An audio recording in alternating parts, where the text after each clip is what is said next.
Assalamualaikum warahmatullahi wabarakatuh. Sebelumnya izinkan saya memperkenalkan diri. Nama saya Naswa Deolandari dengan NIM 2023 1011 0311094 kelas C mata kuliah Penologi. Di sini saya ingin menjelaskan mengenai hubungan sistem pemasyarakatan dengan tujuan pemidanaan menurut KUHP nasional. Nah, dalam perkembangannya, sistem pidana melalui beberapa tahap. Yang pertama yaitu tahap pidana hilang kemerdekaan, yaitu pada tahun 1872 sampai 1945. Yaitu tujuan dari tahap ini yaitu membuat jera narapidana agar bertobat sehingga tidak melanggar hukum lagi. Nah, sistem pidananya merupakan pidana hilang kemerdekaan dengan ditempatkan di suatu tempat yang terpisah dari masyarakat yang dikenal sebagai penjara. Yang kedua ada tahap pembinaan, yaitu pada tahun 1945 sampai 1963. Nah, tahap ini bertujuan membina narapidana supaya menjadi lebih baik. Sistem pidananya merupakan pidana pembinaan di mana narapidana dikurangi kebebasannya agar dapat dibina dengan menempatkan pada tempat yang terpisah dari masyarakat. Selanjutnya yang ketiga ada tahap pembinaan masyarakat pada tahun 1963 sampai sekarang. Nah, tahap ini bertujuan membina narapidana agar dapat menjadi anggota masyarakat yang berguna. Nah, sistem pidananya merupakan pidana pemasyarakatan yang mempunyai akibat tidak langsung, yaitu berkurangnya kebebasan supaya bisa dimasyarakatkan kembali. Nah, ditempatkan di suatu tempat tertentu yang terpisah dari masyarakat, tetapi mengikut sertakan masyarakat dalam usaha pemasyarakatan tersebut. Nah, sedangkan untuk usaha perlindungan terhadap masyarakat itu lebih ditekankan pada segi keamanan LP sesuai dengan fungsi, jenis, dan kebutuhannya. Nah, seseorang itu disebut narapidana apabila telah melalui serangkaian proses pemidanaan, sehingga menerima vonis yang dijatuhkan atas dirinya. Nah, proses pemidanaan adalah ada beberapa tahap. Yang pertama ada tahanan polisi, yaitu seseorang melanggar hukum, kemudian ditangkap polisi. Nah, selama dalam proses pemeriksaan, ia menjadi tahanan polisi dengan batas waktu 20 hari, dan apabila dianggap pemeriksaan oleh polisi belum cukup, maka dapat diperpanjang dengan izin kejaksaan. Nah, selanjutnya yang kedua ada tahap tahanan kejaksaan. Nah, apabila telah selesai diperiksa oleh polisi, maka orang tersebut diserahkan kepada kejaksaan untuk diperiksa oleh kejaksaan dan menjadi tahanan kejaksaan. Selanjutnya yang ketiga ada tahanan pengadilan. Apabila perkaranya ini dianggap cukup untuk diadili, maka pihak kejaksaan akan menyerahkan orang tersebut pada pengadilan untuk diadili dan menjadi tahanan pengadilan sampai selesai putusan perkaranya atau divonis. Selanjutnya ada narapidana. Nah, setelah diputuskan perkaranya oleh pengadilan, maka orang tersebut harus dimasukkan dalam lembaga pemasyarakatan dan diserahkan kepada kejaksaan kembali untuk diatur pengirimannya kepada lembaga pemasyarakatan yang cocok untuk pembinaannya.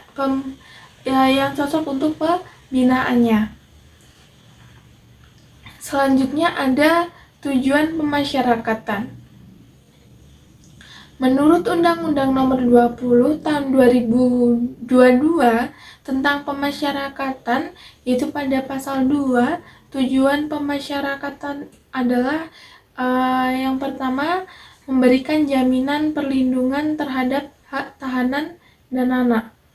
Nah, yang kedua, meningkatkan kualitas kepribadian dan kemandirian warga binaan agar menyadari kesalahan, memperbaiki diri, dan tidak mengulangi tindak pidana, sehingga dapat diterima kembali oleh lingkungan masyarakat, dapat hidup secara wajar sebagai warga yang baik, taat hukum, bertanggung jawab, dan dapat aktif berperan dalam pembangunan. Selanjutnya, yang ketiga yaitu memberikan perlindungan kepada masyarakat dan pengulangan tindak pidana.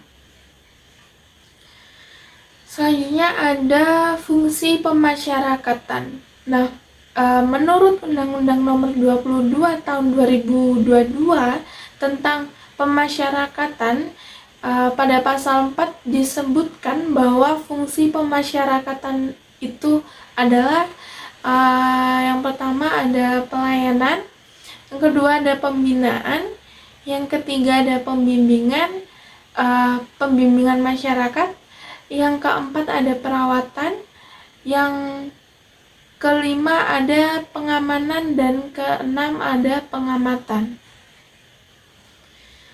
Selanjutnya sistem pemasyarakatan. Nah, sistem pemasyarakatan itu adalah suatu tatanan mengenai arah dan batasan serta cara pembinaan warga binaan pemasyarakatan, yaitu narapidana, anak didik, dan klien pemasyarakatan. Nah, berdasarkan Pancasila, menurut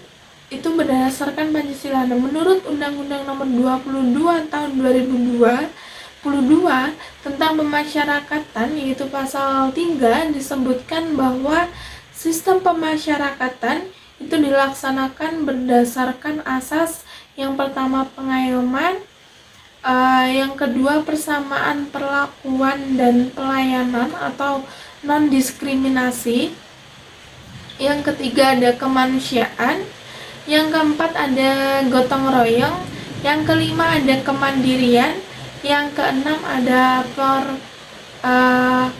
proporsionalitas, yang ketujuh ada kehilangan kemerdekaan merupakan satu-satunya penderitaan.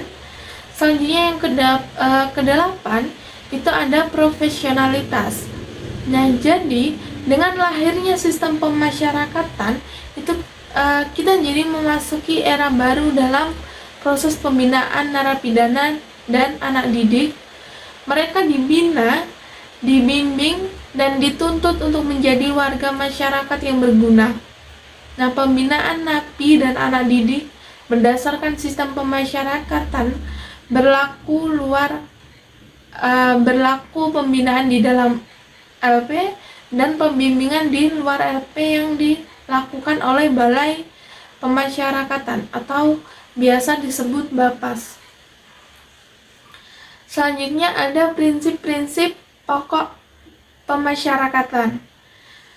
Dalam konferensi Dinas Direktorat Pemasyarakatan yang pertama di Lembang, Bandung pada tanggal 27 April 1964, dirumuskan prinsip-prinsip pokok dari konsepsi pemasyarakatan yang kemudian dikenal sebagai 10 prinsip pemasyarakatan.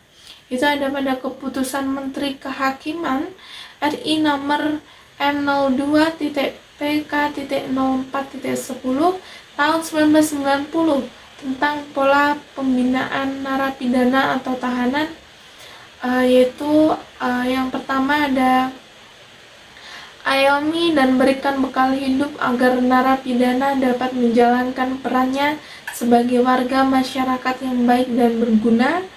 Selanjutnya yang kedua, ada penjatuhan pidana yang tidak lagi didasari oleh latar belakang pembalasan. Selanjutnya yang ketiga, berikan bimbingan, bukan penyiksaan, supaya mereka bertobat. Yang keempat, ada negara tidak berhak membuat mereka menjadi lebih buruk atau lebih jahat daripada sebelum dijatuhi pidana. Yang kelima, selama kehilangan dibatasi kemerdekaan bergeraknya para narapidana dan anak didik tidak boleh diasingkan dari masyarakat. Selanjutnya, yang keenam, pekerjaan yang diberikan kepada narapidana dan anak didik itu tidak boleh bersifat sekedar pengisi waktu. Selanjutnya, yang ketujuh, pembinaan dan bimbingan yang diberikan kepada narapidana dan anak didik adalah berdasarkan Pancasila. Selanjutnya yang ke-8, narapidana dan anak didik bagaikan orang sakit perlu diobati agar mereka sadar bahwa pelanggaran hukum yang pernah dilakukannya adalah merusak dirinya, keluarganya, dan lingkungannya, kemudian dibina atau dibimbing ke jalan yang benar. Selanjutnya yang ke-9, narapidana dan anak didik itu hanya dijatuhi pidana berupa membatasi kemerdekaannya dalam jangka waktu tertentu. Nah, selanjutnya yang ke-10, untuk pembinaan dan bimbingan para narapidana dan anak didik, maka disediakan sarana yang diperlukan. Nah, tujuan pidana menurut sistem pemasyarakatan yang lahir pada tahun 1963 sampai 1964 itu adalah di samping menimbulkan rasa derita pada terpidana karena dihilangkannya kemerdekaan bergerak, juga membimbing terpidana agar bertobat dan mendidik supaya ia menjadi seorang anggota masyarakat sosialis Indonesia yang berguna. Selain itu, RUU KUHP tahun 2015 itu merumuskan tujuan pemidanaan pada pasal 55 yang merumuskan tujuan pemidanaan, yaitu ada pada pasal 55, hal-hal yang dipertimbangkan itu pasal 56, dan keadaan-keadaan sehingga pidana tidak dijatuhkan itu ada pada pasal 72 dengan uraiannya itu sebagai berikut. Yang pertama ada tujuan pemidanaan, yaitu mencegah dilakukannya tindakan pidana dengan menegakkan norma hukum demi pengayoman masyarakat. Yang kedua, memasyarakatkan terpidana dengan mengadakan pembinaan sehingga menjadi orang yang baik dan berguna. Selanjutnya, yang ketiga, menyelesaikan konflik yang ditimbulkan oleh tindak pidana, memulihkan keseimbangan, dan mendatangkan rasa damai dalam masyarakat. Selanjutnya yang keempat, membebaskan rasa bersalah pada terpidana. Pemidanaan tidak untuk memberikan penderitaan dan merendahkan martabat manusia. Nah, selanjutnya dalam pemidanaan itu wajib dipertimbangkan yang pertama kesalahan pembuatan tindak pidana, yang kedua motif dan tujuan melakukan tindak pidana, yang ketiga sikap batin pembuat tindak pidana. Nah, yang keempat, tindak pidana yang dilakukan apakah direncanakan atau tidak direncanakan. Nah, yang kelima, cara melakukan tindak pidana itu sendiri. Nah, yang keenam, sikap dan tindakan pembuat sesuatu melakukan tindak pidana. Yang ketujuh, riwayat hidup, keadaan sosial, dan keadaan ekonomi pembuat tindak pidana. Yang kedelapan, pengaruh pidana terhadap masa depan pembuat tindak pidana. Yang kesembilan, pengaruh tindak pidana terhadap korban atau keluarga korban. Selanjutnya yang ke-10 itu pemanfaatan dari pemaafan dari korban. Yang ke-11, pandangan masyarakat terhadap tindak pidana yang dilakukan. Nah, selanjutnya diatur ringannya perbuatan. Nah, keadaan pribadi pembuat atau keadaan pada waktu dilakukan perbuatan atau yang terjadi kemudian hari. Nah, hal ini dapat dijadikan dasar pertimbangan untuk tidak menjatuhkan pidana atau mengenakan tindakan dengan mempertimbangkan segi keadilan dan kemanusiaan. Nah, hal itu juga dipertegas dalam Undang-Undang Nomor 22 Tahun 2022 bahwa pemasyarakatan adalah subsistem peradilan pidana yang menyelenggarakan penegakan hukum di bidang perlakuan terhadap tahanan, anak, dan warga binaan. Itu ada pada pasal 1/1. Nah, adapun sistem pemasyarakatan adalah suatu tatanan mengenai arah dan batas serta metode pelaksanaan fungsi pemasyarakatan secara terpadu. Itu ada pada pasal 1 angka 2. Nah, selanjutnya hubungan antara sistem pemasyarakatan dengan tujuan pemidanaan dalam KUHP nasional itu sangat erat, karena sistem pemasyarakatan itu pada dasarnya merupakan cara pelaksanaan pidana yang dirancang agar sesuai dengan tujuan pemidanaan, nah yang dianut oleh hukum pidana Indonesia saat ini. Ini yang pertama, tujuan pemidanaan dalam KUHP nasional. Nah, KUHP nasional modern itu tidak lagi memandang pidana semata-mata sebagai pembalasan. Jadi tujuan pemidanaan itu ditekankan pada yang pertama, perlindungan masyarakat dari kejahatan. Yang kedua, pencegahan terjadinya kejahatan. Yang ketiga, perbaikan dan pembinaan pelaku. Yang keempat, pemulihan, keseimbangan, dan keadilan. Yang kelima, penyelesaian konflik akibat tindak pidana. Yang keenam, penghormatan martabat manusia.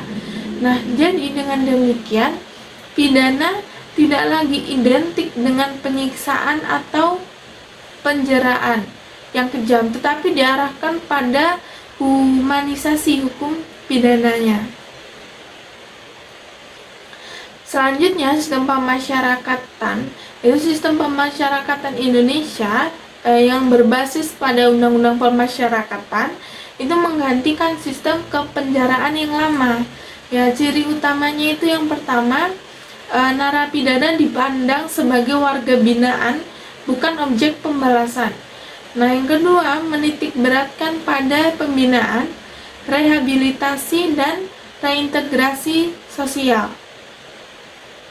Nah, yang selanjutnya yang ketiga, menjamin hak-hak narapidana. Yang keempat, menyiapkan kembali ke masyarakat sebagai orang yang bertanggung jawab. Selanjutnya, yang kelima, yaitu program pembinaan kepribadian dan kemandirian. Jadi pemasyarakatan itu adalah sistem pelaksanaan pidana yang berorientasi pembinaan, bukan pembalasan. Jadi hubungan keduanya, hubungan sistem pemasyarakatan dengan tujuan pemidanaan menurut KUHP nasional itu adalah yang pertama, pemasyarakatan itu sebagai perwujudan tujuan pemidanaan. Karena tujuan pemidanaan yang menekankan pembinaan, perlindungan masyarakat, dan keadilan itu diimplementasikan melalui sistem pemasyarakatan. Selanjutnya, yang kedua, dari balas dendam menjadi pembinaan dan reintegrasi. Nah, sistem pemasyarakatan itu menggeser orientasi dari retributif atau membalas itu menjadi rehabilitatif, yaitu memperbaiki pelaku. Yang kedua ada resosialisatif, yaitu mengembalikan masyarakat. Selanjutnya ada restoratif, yaitu memulihkan kerugian dan hubungan sosial. Selanjutnya yang ketiga, pidana penjara tidak bertujuan menyengsarakan. Nah, dalam kerangka KUHP nasional, pemidanaan itu tidak dimaksudkan untuk merendahkan martabat manusia, meniadakan hak-hak narapidana, melainkan untuk membina agar tidak mengulangi tindak pidana. Nah, selanjutnya yang keempat, pemasyarakatan itu melindungi masyarakat secara berkelanjutan. Itu Pembinaan narapidana bertujuan mengurangi residivisme, meningkatkan kesadaran hukum, menyiapkan pekerjaan dan keterampilan. Nah, ini sejalan dengan tujuan pemidanaan, yaitu pencegahan kejahatan di masa depan.